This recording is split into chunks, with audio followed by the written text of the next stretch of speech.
بسم اللہ الرحمن الرحیم۔ نماز ادا کرنے سے سارے گناہ معاف ہو جاتے ہیں۔ سیدنا ابو ذر رضی اللہ تعالیٰ عنہ سے مروی ہے کہ نبی کریم صلی اللہ علیہ وآلہ وسلم سردیوں کے موسم میں باہر نکلے جب کہ درختوں کے پتے گر رہے تھے۔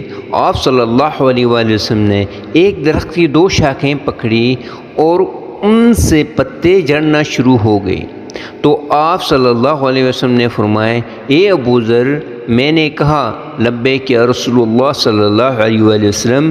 آپ صلی اللہ علیہ وسلم نے فرمایا، بے شک مسلمان بندہ جب نماز ادا کرتا ہے، جب اس کا مقصد اللہ تعالیٰ کی رضا ہو تو اس سے اس کے گناہ اس طرح گرتے ہیں جیسے اس درخت سے یہ پتے گر رہے ہیں۔ مسند احمدیہ کا یہ حدیث مبارکہ ہے 1012۔